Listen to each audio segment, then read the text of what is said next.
આ ઘઉં આવેલા છે ને, આ ઘઉં આવેલા છે પીપળિયા 4 રસ્તા ફૂલ ટ્રાફિક. એમ છો બધાય જીગરના બ્લોગમાં તમારું હાર્દિક સ્વાગત છે. સરસ મજાનું ગુડ મોર્નિંગ થઈ ગયું છે આપણે પાનેલીમાં, અને માહોલ એવું છે ને તમે વાત જ કરો. વરસાદ જેવું વાતાવરણ થઈ ગયું છે, અને હમણાં થોડાક ભૂકંપની પણ આગાહી આવી રહી છે. કચ્છમાં વરસાદ પડ્યો તો તમને ખબર છે, એમ કાલની જ વાત છે. કચ્છમાં બહુ વરસાદ પડ્યો. આવી આપણે વાડી છે ત્યારે આપણે ગાજર અહીંયા પડ્યા છે, અને ટાઈટ કેવી પડે, અને ઠંડીનો એવો માલ છે તમે વાત જ ન પૂછો.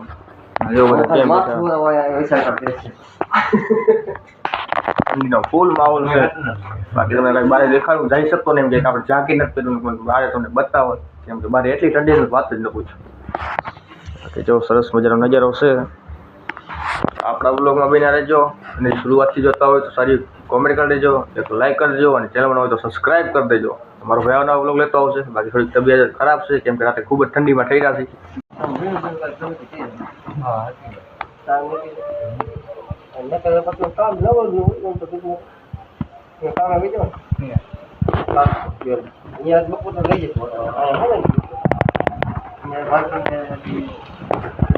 અત્યારે બધા હાથ પગ ધોઈને બધા ફોટા પાડે છે, તમે જુઓ.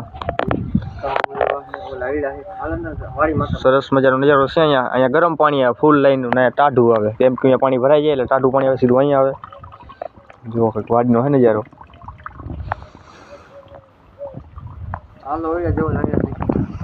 તમને વાડીમાં તમને સૌથી પહેલા વસ્તુ બતાવો કે વાડીમાં શું શું આવે. આ તમે શું વસ્તુ આવેલું જરાક કોમેન્ટ કરી દેજો. તમને બીજી પણ વસ્તુ બતાવો. જો વાડીનો નજારો કંઈક અલગ હોય. હવે આ છે પપૈયા, તમે જો દેખાતા છે. ઘણું બધું વાવેડીમાં વાવેલું છે. આ બધા એમના પપૈયા જ આવેલા છે, તમે જો તમને દેખાતા છે. બાકી જો વાડીનો નજારો કેવો તમે જો કરે, જો સરસ મજાનો નજારો છે અહીંયાનો. વ્લોગમાં આગળ બની આવજો, તમને ઘણું બધું જ બતાવવાનું છે આપણે. બાકી અહીંયા તમે જો સરસ મજાનો નજારો. આ બધા ફોટા પાડે છે.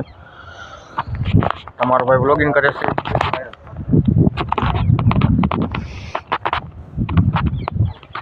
હવે આ પાણી સરી એવું ભરેલું પાણી, એટલે આમાં ટાઢું પાણી થઈ જાય, કારણ કે આ બોરમાંથી આવે ફૂલ પાણી. 500 ફૂટથી ઉપરથી પાણી આવે, ફૂલ ગરમ થઈ જાય એટલે પાણી આમાં રાખે. શિયાળામાં બધા આવ્યા ને ઉનાળાનું પાણી આમાં ભર નાખે, પછી પાણી અહીંયા જેલું ન રહે, પછી અહીંયા નાય બધા.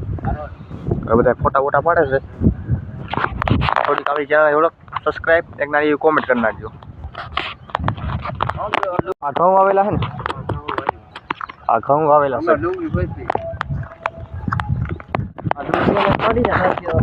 ત્રણ ગયા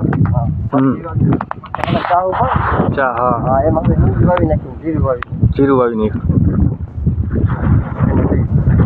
ડુંગળીનું બી આ બધું રહ્યું. આ ડુંગળીનું બી ડુંગળી બકરાય પાણીની ડુંગળી એટલે આ બધું કાપીને વાવતા હશે ને હાથેથી. તો રોપવાની આમાં 2 ગણા કામ પેલા આવે ને, અને એમને બી નાખી વાવી દઈ. રોપ ઉભું થાય ને, ઓલા જડી હોય ને, જડી ઝીણી એ પેલા કૂચાડી દેવાની ઝીણી. પછી આ ઊભી થાય ને આવી રીતે, પછી એને કાઢીને એક હાલે જો અહીંયા દેખો. અહીંયા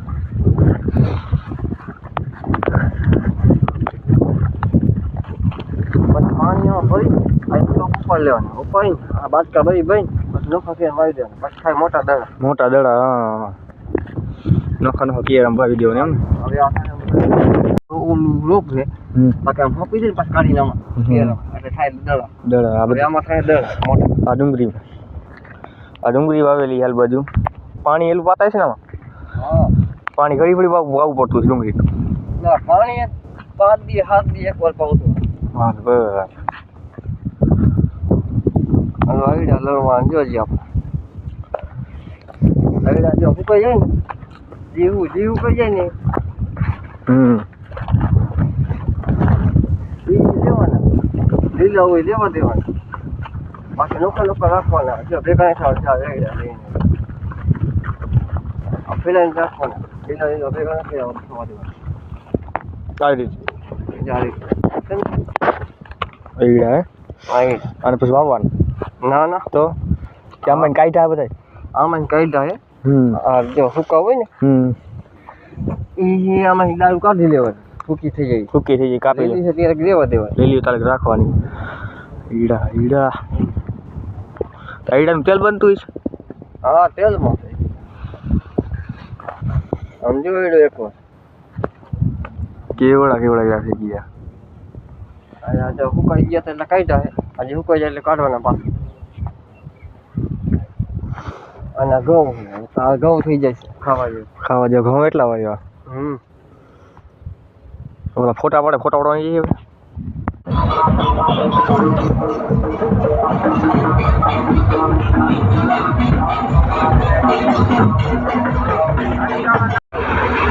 પીપળિયા 4 રસ્તા ફૂલ ટ્રાફિક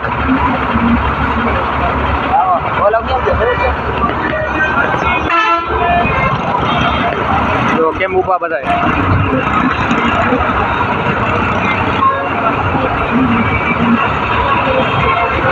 પીપળિયા 4 રસ્તા